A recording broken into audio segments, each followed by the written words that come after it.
Good evening, everyone. I will now call to order this September 23rd, 2025 regular meeting of the Public Safety Commission. Clerk, please call the roll. Chair Olgi, Present. Vice Chair Lu, Here. Commissioner G, Commissioner Cervantes, Present. Commissioner Munoz, Present. Commissioner Reza, Present. Commissioner Sanko. Present. We have a quorum. Great, thank you. Are there any public comments this evening? No public comments. Okay, seeing none, we will move on to presentation. Item number 2 on the agenda, Chief Brian Solinsky will present the NIBRS report for the month of August 2025. Great. Thank you, Commissioners. Brian Slinsky, Chief of Police. As we are getting this loaded, if we could move up. I just wanted to indicate that this is for the August statistics for the police department. We're usually about a month behind by the time we get all the statistics, compile and compare an analysis. So we are a little bit behind. So these don't reflect the current date. I just wanted to make the commissioner aware of that. If we could go to the next please. So as we go down, we're looking, again, this is for August for NIBRS. I wanted to indicate that the police department has recently transitioned from what they called the FBI Part 1 crimes. Those are a category of 8 crimes that are defined by the FBI as repeatable and preventable. Switching to NIBRS, which is a new form that the federal government is going to, this breaks it down into a lot more robust category, up to 20 some odd categories. And so what a lot of times we'll see is as we're adopting this new format, we'll see an increased number of crimes that we're counting. Now, that doesn't mean that crimes are increasing. It just means we're accounting for them in a different manner. And what we have are the last 2 months. So July and August, we see that adult arrests have increased by 1. So a lot of times, and I ask that the commission keep this in mind as well as the public, is we might see a percentage increase, but if you look at the actual values, they're very minimal. Keep going down our juvenile arrests for 2025. We haven't had very many. A lot of that is we are either one, not seeing the crimes, or those I know that we have had, we've been diverting. As this commission was advised over the summer that we were doing a juvenile diversion program. We're still working with the district attorney's office as well as the juvenile facilities to update some of our statistics so we can provide some better data for this commission at a later time. The program's still very early and new in its implementation. So I believe what you would see had we had the data, and this is just my own personal observation, is probably still in the single-digit range of diversions going forward. We're seeing an increase in parking citations as well as our moving citations. Some of that is really related to school coming back into session. Parking citations went up significantly as parents are dropping off their schools. And what we find typically every year as school begins, we get a lot of new parents that are either unfamiliar with schools and the drop-off zones. So we find them to be the biggest offender. What we typically try to do is the first few weeks of school is do more of an educational program and go out, talk to the schools, talk to the parents, try to educate the parents about safe driving habits. And but after the first couple of weeks, when that educational component is worn off, then we start the enforcement. And you can see by the significant jump in statistics that is actually the case. Same thing with moving citations. We've really been focusing on key areas in the city, and we look at complaints from residents. We look at locations where there's a high probability of traffic collisions, or where there are other areas of concern based on something that we're seeing out in the field. We've supplemented our traffic enforcement over the summer and as we roll into the school year by contacting adjacent agencies. It's a program or participation. I don't want to call it a program, but it is a task force, if you will, that we belong to with several of our neighboring agencies where We will call them in to assist with our traffic enforcement, especially if we're looking for specific areas. If we're trying to identify speeding or distracted driving, we'll target those specific areas. But in return, South Pasadena will go to those neighboring agencies and provide assistance when necessary. I believe last week we were in Azusa, and so while we may be losing a traffic officer for a day or two, the resources we get back are significant. Calls for service remain pretty much the same. We had a little, roughly about a 400 calls of an increase, 17%. That's really insignificant in terms of our call volume. So, sometimes they're just anomalies, and other times it's due to seasonal changes, holidays, schools, as we mentioned earlier, or whatnot. But there was nothing significant there. We had a little bit of an increase in traffic collision in terms of we had a fatal traffic collision. We had an increase in our hit and runs, again by 2, but you'll see a 25% increase. But when we're talking about single digits or minimal numbers, that percentage can really be misleading. So we had 2 additional. Overall, in total, our traffic collisions dropped by 3, which was an overall 9% reduction. But again, I don't like to use the percentages. I just say, look at the raw numbers. So we're pretty stable when it comes to that. And then as we drop down to calls for service, you can see throughout between 24 and 2025, we typically average anywhere between, depending on the months, anywhere between 2,000 to 3,000 calls for service per month. And again, those vary, they're seasonal. So in colder months, we typically see the call volume drop.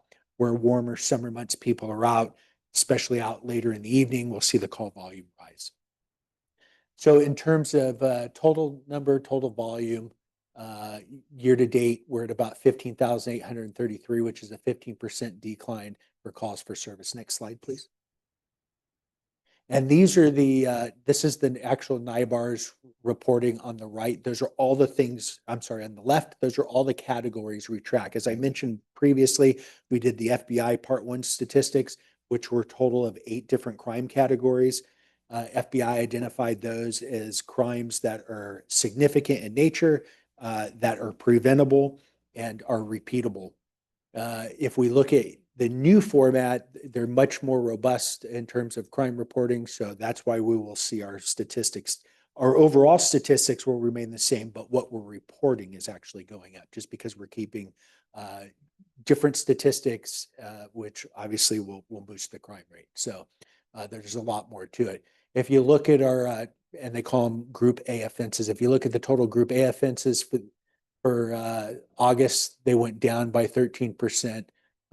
But in total, from this time last year, we went from 867 down to 771. So that is a true number. So we had an 11% decrease in the total number of crimes in 2025 as opposed to what we experienced in 2024. So from the community perspective, crime is decreasing by double digits there. Next slide. And that's just a different chart to categorize those crimes by month. I won't go over all those. You saw the gist of the information is what the previous slide is that crime is down by about 11% overall. And I'm happy that's the end of the presentation, going over the monthly statistics. I'm happy to take any questions, or if any of council member or commission members have any concerns. Yeah, I appreciate that, Chief. Any questions from my colleagues on the dais?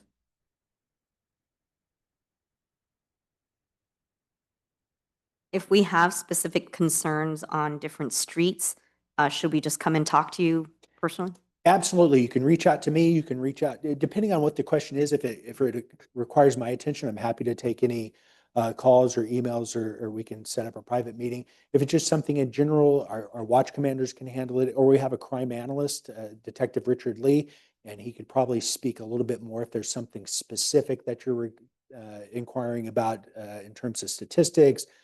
He's also our crime prevention officer. So if we want to look at hardening a specific place or a residence, a business, we can have him facilitate that. Earlier this month, we held a community online meeting with residents up in the Monterey Hills.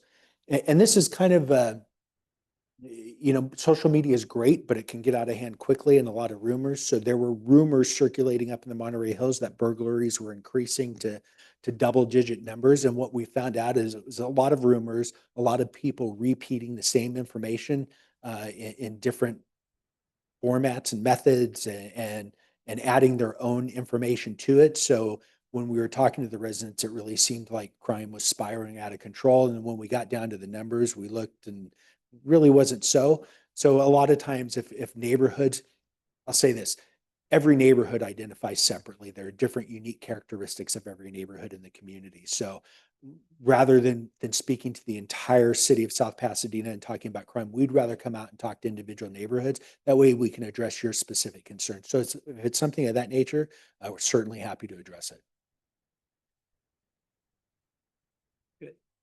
Chief, a 10% decrease in total crime or calls for service seems pretty impressive. Nonetheless, I know you guys get called quite a bit, 3 times an hour by my calculation, which is more than I would have expected. So congratulations on both lowering the number of crimes, but also keeping the wheels on with all the action you guys get. What do you attribute the decrease in total calls for service to? I think it's a number of things. I think first of all, the legal challenges that we were facing last year, and I'll say from the district attorney's administration and their changes, they're prosecuting a lot more crimes. There's less diversion, so that's certainly having an impact. I think some of our crime fighting techniques, such as the block cameras that we have, we're getting a lot more people coming into South Pasadena that we're identifying as criminals. We're making those stops. And while maybe they haven't committed crimes in South Pasadena, I like to think we're preventing crimes by stopping them ahead of time. We're focusing a lot on our officers getting out there and being proactive. So for instance, we have overtime details and we normally don't advertise when we're doing these type of things, but the Monterey Hills, when they were concerned about the residential burglaries up there, we would put officers out on overtime details, both in marked and unmarked units, trying to prevent those type of incidents from occurring. We've got the same type of program where we're dealing with the mentally ill and our homeless community. A lot of times those same communities commingle, and there are other problems that are attributed to their behaviors.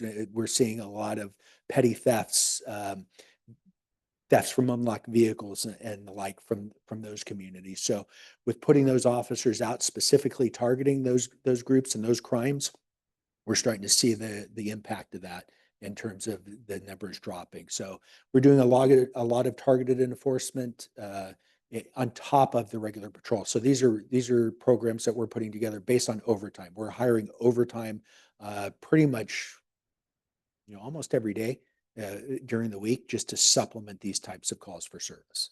Some of it's due to crime, other is due to community concern and expectations. So we are doing the best that we can to manage those expectations.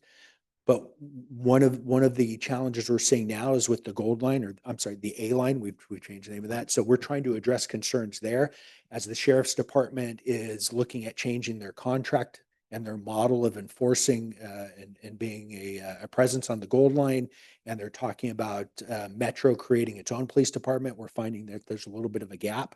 So South Pasadena is trying to fill that gap here in our city, but just by nature of the public transit, the gaps in between stations, it's a challenging time for sure, but we're trying to fill that again through our overtime efforts. Any other questions, colleagues? No? Chief, yeah, just two quick questions. Going back to the dramatic increase in parking citations. Could you go back to that slide, please?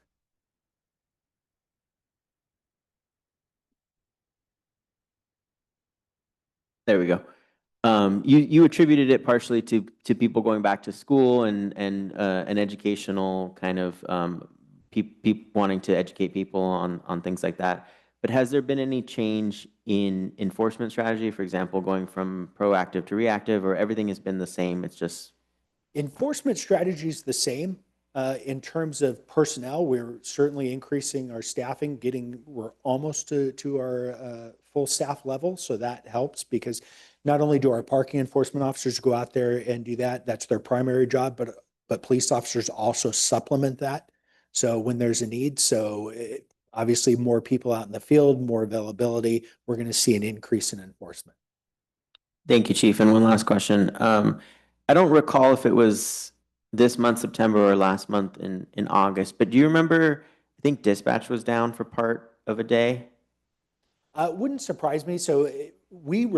Our dispatch relies a lot on technology, both our technology, the state's technology, and the counties. And at various times, any one of those systems can go down. Either they're upgrading, there's maintenance, there's sometimes glitches. So yeah, our dispatch, and I don't recall the specific time that you're referring to, but our dispatch, it is possible that it'll go down intermittently at any given time. We have redundancies in place to minimize that. So for instance, earlier this month, our entire dispatch system went down.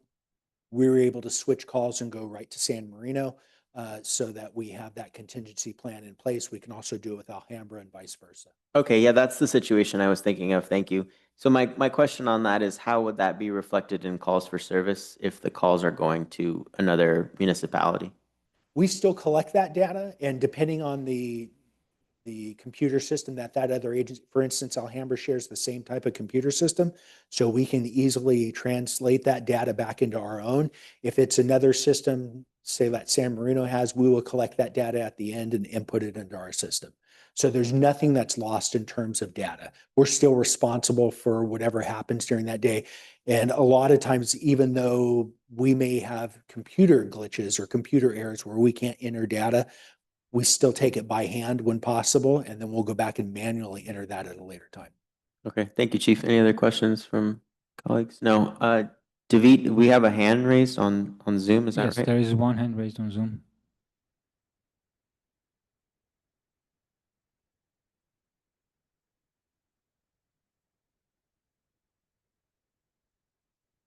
Okay, O, somebody named O. No, I shouldn't see my full name. This is Amari Ferguson. How's it Oh, going? hi, council member. Good evening. How you folks doing? We're doing well, sir. How are you? I'm doing all right. Sorry to join you virtually, but childcare and kids getting home being what it is, we're making it work. Absolutely. I wanted to just mention a quick question about the stats. How do these numbers compare to what's going on regionally, Chief? Good afternoon, Councilmember Ferguson. Thank you for the question. South Pasadena, in terms of regionally, when we look at it's a little challenging when we're going to talk about regional approaches because we have Pasadena, which is a much larger agency to the north of us. Even Alhambra is significantly larger. But when we start comparing our statistics to San Marino or to like-sized cities, Sierra Madre is a little bit smaller. We're very consistent. I'd actually say we're probably on the leading edge in terms of being more preventative, putting in preventative measures. So like right now, I know San Marino is getting plagued with vehicle burglaries, Gardner trucks and service trucks and those type of things. So they were just over here today. We meet at least once a month with our crime analysts and the region's crime analysts. They all get together and share statistics. Typically, South Pasadena is on the lower end of the scale when we start comparing crimes per capita. So I would say we're very consistent. But if you want to talk in terms of adding all the region around, that's a little harder because obviously Pasadena or Glendale or those larger cities, Los Angeles, which we border, their statistics are going to be much higher in terms of crime per capita. So I kind of hope that answers your question. If I were to without looking at specific numbers off the top of my head, we typically range in the lower end as far as crimes per capita. Yeah, I think that it's kind of just important to be able to communicate that to our community because, and then also because, we're right next to like LA, right? And so like if we're seeing like a 15% decrease in calls and they're seeing like an uptick, it does kind of speak to kind of the value of us being in this smaller town with our own police department. And so I just think it's something that's important to communicate, if at all possible. Absolutely. And thank you for that. It's something we can certainly go back and as we, these statistical charts, they are living documents, so they're always available for update. And we're always looking for better ways to communicate with the community. So if that's something that would be beneficial, we're happy to look at it and see how we can put that in place. And I guess my only other comment is, can you speak a little bit to those the large power shutoffs that we had, and kind of just talk about the police PD I think did a good job of kind of stepping up when you guys got notice about that power shutoff. And so can you kind of just speak to that a little bit? Absolutely. So we all know, and we've all experienced, especially over the summers, the rolling blackouts and other blackouts that have been created. One would think that law enforcement or first responders would get advance notice, and that's not always the case. Sometimes we're getting the same notification as you are, and that means our power is going out. We do have redundancies in terms of City Hall and our Emergency Operations Center, Police Department is we have generators, backup generators and whatnot that'll kick on for a significant period of time. We're talking, 48 hours worth of power. So we respond to that. Our generators will come on. They will pick up the load for City Hall itself. What we do for the community is we try to mitigate as best as possible. And so if there is a section of the city that's out, we will try to flood resources into that either by police officers or our professional staff if we need traffic control, if we work very closely with our public works, so if we need to put out additional signage. And then we're also looking at our marginalized community or our community that is in need. If we're made aware of those individuals, we'll go out, we'll do residential checks if possible, or try to meet their needs depending on what's happening. We also keep in constant communication with our city manager's office. So for instance, if it's a inclement weather, whether it's rain or it's heat, we have met plans in place like community cooling centers or shelters that we can put individuals in or direct resources if needed. So when unfortunately we're so used to power outages these days, it's almost become second nature. So does it affect our operations or the fire department's operations? Not really, because we've been preparing for years. So we just put our normal plans in place. As far as how we respond to, if you were to call law enforcement or call for first responders, almost seamlessly, we would be there without delay. The only challenge becomes is navigating through the community or through the city when power's out. A lot of times you'll see intersections that are out and they're unmanned, and that is specific. That's intentional that we don't go out there and put an officer there or put stop signs there. And that because that's a legal issue. Is once we are committed to that intersection, or once we put out signs at an intersection, that means we're obligated to control that intersection for the duration. So there's a vehicle code that indicates that when a traffic signal's out, everyone is supposed to stop and treat it like a four-way stop. That is your requirement as a driver. However, once law enforcement goes out there and puts out a sign, if that sign were to get removed, that burden, that liability is on the city because we have now put that sign out there. So we're obligated to man that sign for the entirety or the duration of that event. So that's why you'll see and then this is at the direction of the city attorney's office. It is better for us not to do that than it is for us to start implementing those type of controls. So that's the only tricky part for us when it comes to power outages in terms of how we respond and how we manage those. But for the most part, it's business as usual. We're just so used to it that we have contingency plans in place. Council member, did that answer? It did. Thank you. I mean, I remember you talking about when we got notice from that Edison one. I remember you talking about stepping up patrols in the hills because so much of it would be out of power for the full day. And I thought that was a good response and just good for the community to know that level of coordination is happening.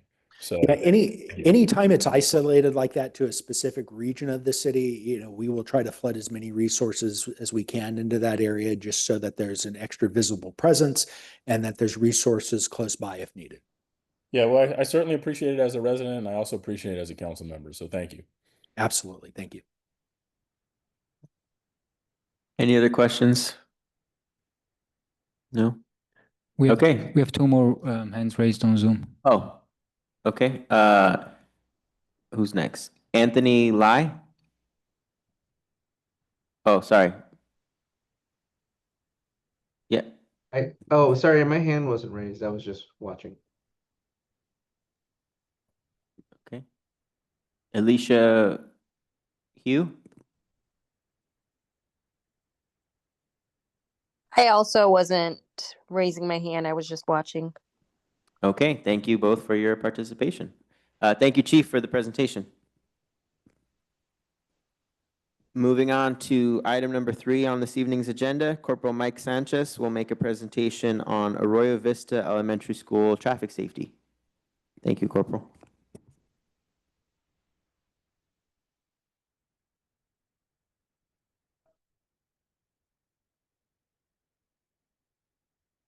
Good afternoon, Commissioners. My name is Mike Sanchez. I am the officer in charge of the department's traffic bureau. This presentation is to give you an update on the traffic safety issues around Arroyo Vista Elementary School. So back at the end of April of this year, the city began to receive notification and complaints of traffic issues during the drop-off and pickup period at Arroyo Vista Elementary. So at the direction of the chief, we began doing high visibility traffic enforcement as much as we could in the morning and afternoon drop-off. If you go to the first slide. So these are the numbers that the department has done. Again, we were made aware of it at the end of April, so there was only 3 traffic enforcement operations conducted there. And traffic enforcement operations is just simply an officer there dedicated to enforcing traffic laws, making sure that the laws are being obeyed and that people can see there's an officer in the area. So it keeps them on their best behavior. You can see the average is about 9 per month. July, there was only 3 because the first 3 days of July were the last 3 days of the summer school. And year to date, we now have had 8 traffic enforcement operations there. Again, just an officer there, high visibility, dedicated specifically during the either morning drop-off or afternoon drop-off. So the the city's transportation program manager, Bassam Al-Betawai, he teamed up with the police department to try to find ways that we can mitigate issues with the school traffic during the drop-off period in the morning and the afternoon pickup. So these were some of the suggestions that he made after consulting with the principal, after listening to the principal's concerns and the concerns that the parents relayed to the principal. So none of this has been enacted until he met with the parents at the back to school night to explain the reasons for the changes and to let them know that this was not to better, not to focus on the car traffic, which a lot of their concerns were, but when you focus on car traffic, you also are increasing pedestrian safety. So everything that was done here, all these proposals are with the intent of increasing pedestrian safety. So, you know, the arrows there show the way traffic should flow, the no left turn signs to increase safety. You know, a lot of accidents take place during left turns. And a lot of this was also based on the police officers' observations, seeing that there's a lot of near misses when cars are trying to make a left turn off of Costin right next to the school and to get onto Hawthorne or El Centro. One of the most common violations that police officers observed, they observe very few obviously when they're there, but there's a high frequency of U-turns on El Centro, which was not the complaint. The complaint was specifically the crosswalk at the bottom, at the intersection of Hawthorne and Costin. The specific request was for a crossing guard there. And we did notice that there's not many violations there when the police are there. And I'm sure there may be violations when there's no police there, but we did go out to make sure to see that this seems to be a way to increase pedestrian safety. And one of the proactive things that the transportation program manager, Bassam, has done is he and I have met with every school with the exception of the middle school and Monterey Hills School. We're still waiting to meet with the principals there to do the same thing at each of these schools, to talk to the principal, to get the feedback from the parents, from the teachers, as to what are the issues with traffic, so that way we can proactively engage those issues, mitigate those issues before they start to complain about those issues. So at the end of the meetings, what Bassam has planned to do is to call in an outside resource to conduct studies to see if it is warranted to have more crossing guards in certain areas, stop signs in certain areas where there's not stop signs now. So all that will be done once he collects all the data together. That's the end of my presentation. Are there any questions that I can answer for you? Thank you, Corporal. Yeah, any questions? What does NSAT stand for? No stopping anytime. So that's a proposal to do no stopping anytime alongside Railroad Alley. We did notice there that it's very narrow. Cars are currently allowed to park on both sides of the street, on the north side and the south side, and there's two-way traffic in each direction. So one of the suggestions that parents had was to make that a one-way street so that cars could not drive eastbound on the street coming from Pasadena Avenue. And so in order to mitigate that, in order to, it's very difficult to make it a one-way street because of traffic flow. Bassam's suggestion was to make no parking anytime between 7 a.m. and 7 p.m. So that way, when there is traffic during the school drop-off and pickup, there's only one side of the road cars are able to park on so that there's free-flowing traffic in either direction. So of course, that may increase speeds, but that's something that we're going to monitor once this takes effect. Commissioner Senko? Yeah, thank you very much. Thoughtful presentation and great map depiction. When you engage with Monterey Hills, I asked that you guys explicitly consider the potential ability to have a crossing guard at Villa del Rey in Indiana. I know there have been a number of close calls, and I know there have been a couple of EMS incidents there over the years. But when you engage with their leadership, I ask that you guys take that into consideration. That's, I believe, one of the intersections that is going to be added to the list of intersections for studies for crossing guards and stop signs. Thank you. Yes. Colleagues, any other questions? No? Corporal, appreciate the presentation. Thank you. I do have a question for you. What are the next steps on this? So we are going to find a time to meet with the middle school and the high school. We're waiting on their schedule. We're pretty much available during our working hours. So once all the meetings are done, at that point is when Bassam will engage an outside contractor to review all the lists of intersections where people are requesting crossing guards and where people are requesting stop signs. They will conduct that survey, and then they will come back with the results, which Bassam, I assume, would present to the city council to see if they're willing to make the changes. They may recommend that, you know what, we did a study, we cannot put a crossing guard at the intersection. At that point, it would become up to the council's discretion if they want to do it, even though the study doesn't determine it. So that has been done in the past, most recently with the intersection at Marengo and Huntington, where they requested a second crossing guard. The study didn't show that one was needed, but the city council did do it to, make the intersection more safe. So that would be the next steps. Do we have the financials on how much it costs per crossing guard? It's approximately $50,000 a year per crossing guard, per the current contract. Are similar enforcement measures, I know you mentioned meeting with all the other schools. You've already met with Marengo, you've already met with the high school. You need to meet with Monterey Hills and the middle school. Correct. Are there similar enforcement measures taking place at any of those other schools? Yeah, so recently we've had patrol assist us in that. So the watch commanders are having their patrol officers go to the schools that are in their beats as calls allow. So they may not be there every day because especially during the morning hours, there are a lot of calls dealing with unhoused individuals. But if they do not have calls for service, then you will see them at the schools providing traffic enforcement, high visibility traffic enforcement at the schools in their beats. And I guess because they're not necessarily dedicated enforcement operations, will we see those statistics, or is that not being kept as closely as these are because it was a dedicated enforcement operation? Those statistics are available. However, because this presentation was regarding Arroyo Vista and the complaints there, I only pulled the statistics for Arroyo Vista. However, anytime an officer does enforcement, they put it out over the radio and it is kept track in our CAD system, in our Flex system. Commissioner, go ahead. Yeah, you said the complaints and the concerns. Is it primarily being initiated from parents who drop their children off, or is it the residents who live around the school? Is it even? Is it weighed in one group or the other? My understanding, based on the meetings that I've had with the parents at the back to school night at Arroyo Vista, all the parents who were there were parents who walk their kids to school regularly and who are for bicycle transportation and very anti-car transportation. And a lot of what I had to explain to them is a lot of the students on the street during that time are being driven almost right to the school, and then the parents walk. And so it looks like there's a lot more kids walking to school than actually occurs, because they will park close to the school and walk a much shorter distance than walking from their home. But the most of the complaints that we received, especially the ones requesting a crossing guard, those are from parents who exclusively walk their kids to school.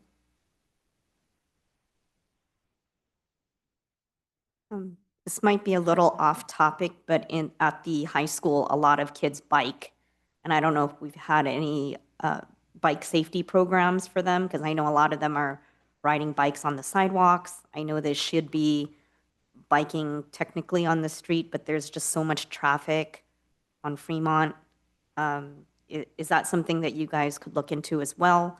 I was also interested in finding out with the crossing guards, how long are they required to be there after school? I know there's a lot of after-school programs, and sometimes there's an 8th period. So I just want to make sure that there are adequate crossing guards beyond those times that that after school lasts, like when the bell rings, and then for those group of students that need to stay extra for whatever reason. Thank you. I can speak to the contract. So the crossing guards can be there as long as we need them. There's an increased cost with that. So right now they're there during pick or drop off and then pick up. The typical times when school is starting, they're there about 45 minutes prior to.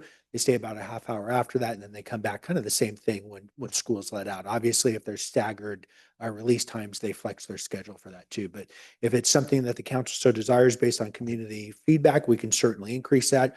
It does come down to a council directive, and because obviously there's a cost associated with that. So as far as putting on a bicycle program, it's something certainly we can do. We're looking at a lot of different programs right now, how we can best reach our community, all the demographics of our community in terms of age and modes of transportation.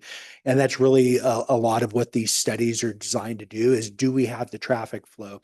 So for instance, when we're talking about a crossing guard, we do a pedestrian count, or rather a traffic engineer does a pedestrian vehicle count. And there's an algorithm that by the MUTC, which is the state guidelines for traffic signals and striping and those type of things. So while that isn't law, it's suggestions on best practices. So the engineers try to follow that. So what they'll do is they'll do the traffic pedestrian count, and they'll do the algorithm. I'm not familiar enough with the to know what that algorithm is and what the metrics are. But if we see that there is an issue with biking or there's community concern, it's certainly something we can put on. To my knowledge, I don't think we've had a significant number of, matter of fact, I can't think of any, but I could be off on the top of my head, of traffic collisions involving students going to school on bicycles, but that doesn't mean there isn't a need. So certainly if that comes up, if there's a concern, we can certainly put something on. I know we do a lot of, as a city, we do a lot of education in terms of our youth walking to school. We have safe school routes and streets. There's a group at Marengo that, with parent volunteers, that do a safe biking.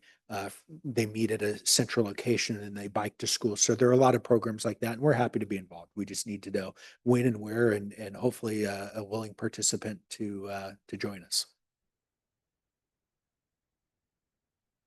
Any other questions?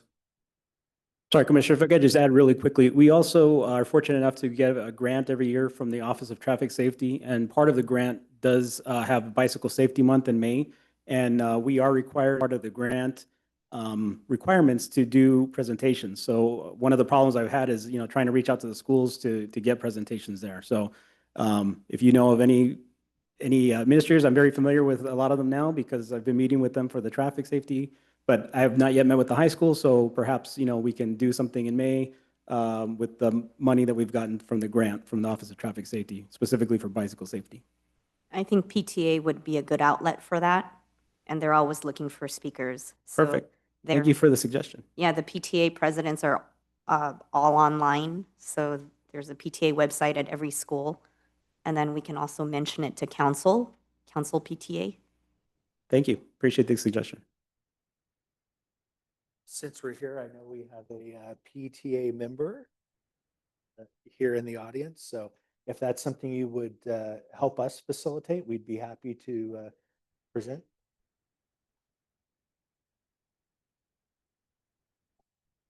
No. So thank you. One kind of question that just came to mind with what the chief just said. Do we still have a school resource officer? We have a school liaison officer who's assigned part-time to the schools, and he's there a couple times a week checking in. We have a very robust relationship with the district. I myself have met with the superintendent a couple times this year already. And then, as I mentioned, we have a school liaison officer that goes to all the schools, not just the high school, but the junior high, the elementary schools. While we don't have an individual officer assigned to a specific school, a lot of cities will do that. They'll assign one officer per school or one dedicated officer. We just don't have the ability to do that, but we do have someone who's available anytime as a point of contact if the school district needs. And of course, we're such a close community that all the school administrators have access to myself or my staff. So. And does that person liaise with Corporal Sanchez on traffic safety also? Or is that a totally different? They're totally different realms, but they still cross paths. It's a little bit of mission creep there. So they converse fairly regularly.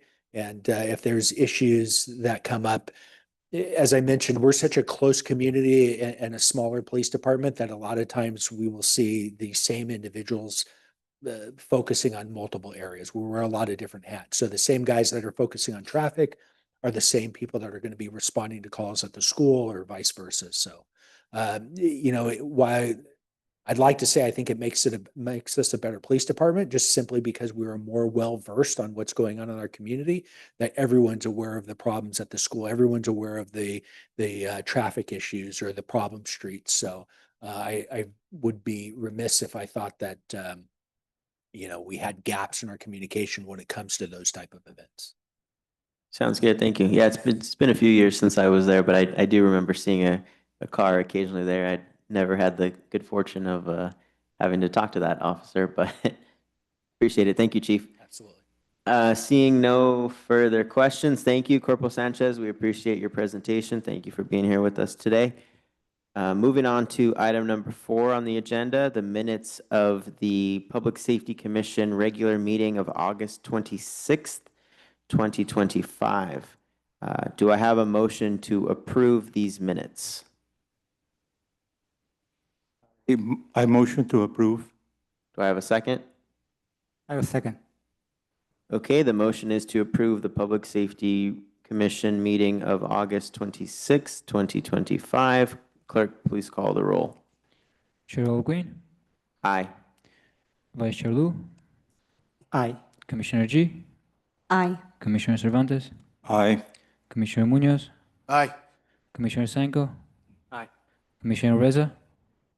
Abstain. Motion passed. Thank you. Moving on to information reports. I see no information reports. So moving on to item number 5, City Council Liaison Communications. Councilmember Ferguson, do you have anything to report this evening? No, I just wanted to mention that I made it out to the school district, to the schools with Chief Lloyd. We did can talk about the fire hazard severity zones. We went to Monterey Hills one night and we did Arroyo Vista the other night. And I would say that we spoke to maybe about 130, I think, residents or so. So good turnout, and we had really good questions and good feedback, and I thought overall it was a really good experience. And so just wanted to thank the chief for making the time for that, and also the school district for making the space. Also wanted to mention that I do have a meeting with the school district. We meet regularly, and so I can bring up the bicycle safety month and mention the PD grant, having grant money in place for that, to provide that training. So those are my main things. And if there's anything that I need to take away, by all means, let me know in case I missed it at the beginning of the meeting.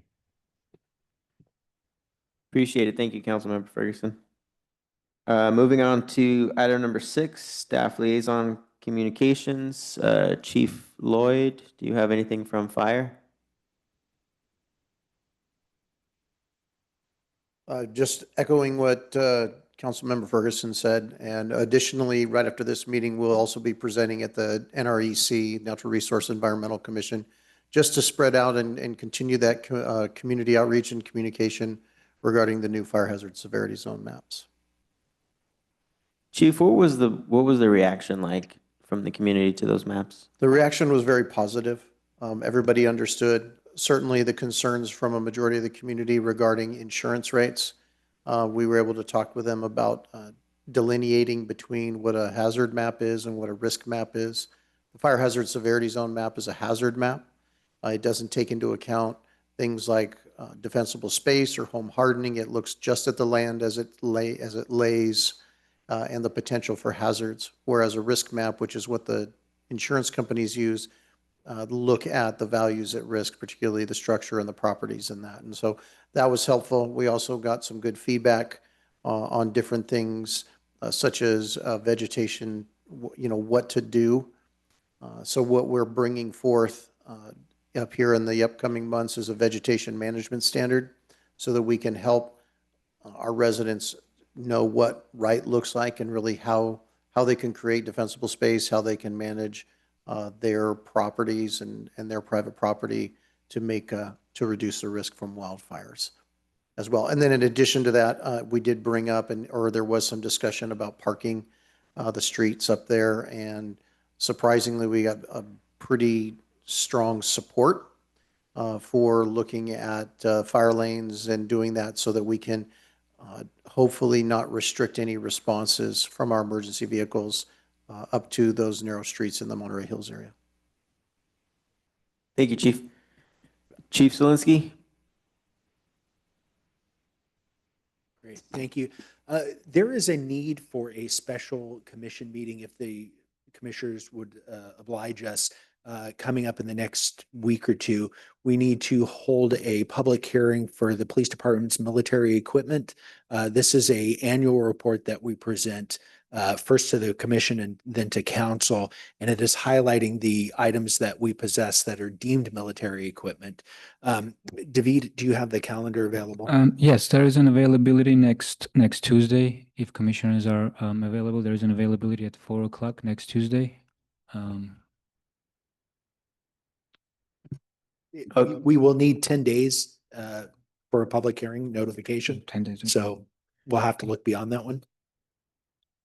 I can just like the last time, I can send the calendar, copies of the calendar to the commissioners, and you can tell me your availability, and we can choose from. So we will.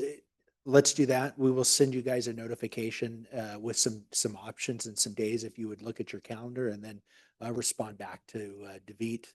We would appreciate that. We're trying to make the October 15th, I believe, city council meeting. But if that doesn't work, we can certainly push that back. We don't want to rush anything in terms of the community or as we were just saying, we have 10 days notice that we have to give the community so that they can participate. We certainly want to give the commission enough time to review the items.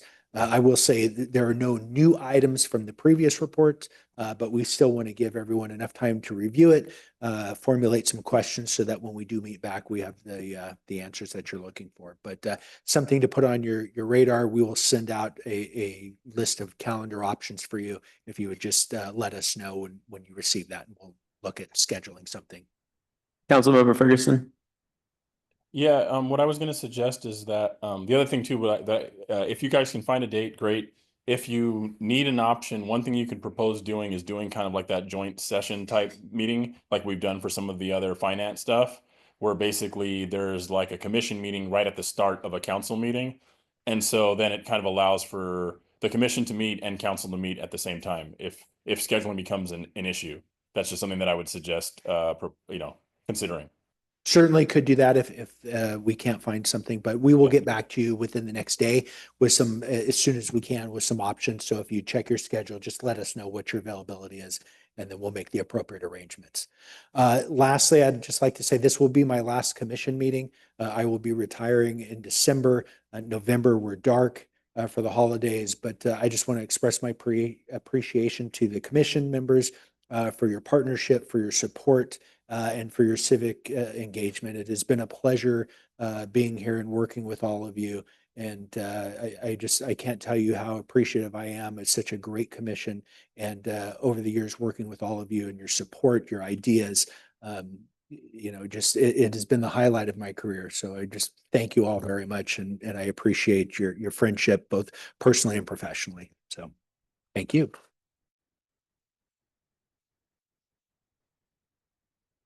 Yeah, thank you, Chief. We appreciate that. And it goes both ways too. And definitely appreciate your leadership and your ability to, I mean, we just saw a pretty dramatic decrease in crime, and we're almost at full staffing. I think you have a lot to be proud of, and we really appreciate your service and your dedication. And I see quite a few stripes on there, so I know you've earned the retirement. So thank you, Chief. Okay, moving on to item number 8. I'm sorry, is this 7? Item number 7, Commissioner Communications. Any communications? Yes. From? Yeah. Go ahead. I wanted to bring up something that my son has made me aware of, and that is that he has repeatedly found when he goes on his walk early in the morning that the gate that connects to Blair School, where their football field is, but it also connects to South Pasadena and where our water tanks are and all that, those are normally locked with chains and locked and all that. But he's found them at least twice. Once totally wide open, and the second one, it had been tampered with and it was already open. So my son didn't know what to do. So I always said, when in doubt, do not call 911. However, call non-emergency number for the South Pasadena Police Department, and he did. So anyway, this is becoming a common occurrence, and I think this is under the scope of the Blair School. I think they should be in charge of the safety of that, not South Pasadena. However, it's happening. So I want us to be aware of that, bring this up. And I have a second question for you, something that troubles me a lot, and that is that we have many areas in the city, and I am talking the areas close to where I live, which happens to be close to the wash and close to where the Grevillea and the freeway are. And those are so full of dry brush. And when you ask, I've been told, well, that belongs to Caltrans. They are the ones that in charge to clean and maintain that. However, fires do not understand that reasoning. Fires would just propagate all over the place in an instant. So to me, these people is got to get on the ball, and those areas where they are supposed, if they cannot maintain, they should let City of South Pasadena take over and be in charge of that and not put all these what you call problems in being able to get rid of all that brush, dry brush, because that stuff is very combustible. And secondly, I live close to a wash where the water comes down from the hills and it comes down to the end of my street. Part of the wash is visible. Actually, you can see the water running when it rains, and part of it's covered. However, there is an awful lot of areas where what you call the people that own the properties have let it get totally overgrown, and that is such a fire hazard. And of course, in this case, we've run into the question of, does it belong to Pasadena? Does it belong to South Pasadena? Is that San Marino? Whose responsibility it is? The only question that begs here is, a fire does not ask who does it belong to. The fire spreads and destroys the entire city, the entire area. So I think it's time we take this seriously. I know Chief Lloyd has been looking into this kind of problem, but this is something that really weighs heavy on our mind. The people, most of the people that are living within that area, that we see that it just keeps growing and nothing is happening, and we really need help in that respect. We have to have that taken care of. And so that's my concern. Thank you, Commissioner Cervantes. Any other communication? Yeah, I have one about traffic safety. We have a fatal accident last week, this Sunday, I believe, near Orange Grove, between Freeway and Columbia. A car ran into one resident's garage. This is the second time. I think last time maybe 2 years ago. I would like to know in the future, is there anything public safety or building or some department can do to make our street more safe? 2 fatal accidents in 3 years. That's very bad. Yeah. Thank you, Commissioner Liu. Any other comments? So thank you for addressing the bike safety and the grants and everything. Would you like me to create an email to connect the officer who gave us the presentation, or whoever is in charge of the grant, to connect them with the programs coordinator at each of the schools? Would that be helpful? Great. We'll do that. Commissioner Reza? Yeah. Chief, just wasn't ready for that one. Just wanted to say congratulations on your retirement. Thank you for your service. And as the newest commissioner, thank you for all you've done for our city. Thank you.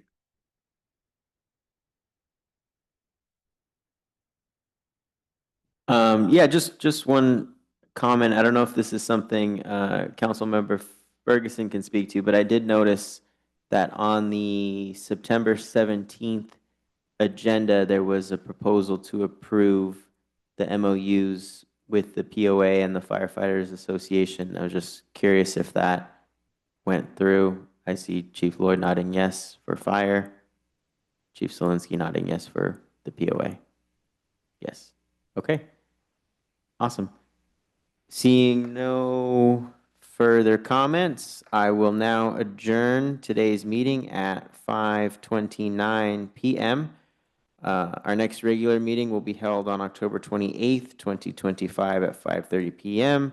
And we will look for dates to hold a special meeting. We are adjourned. Thank you. Thank you.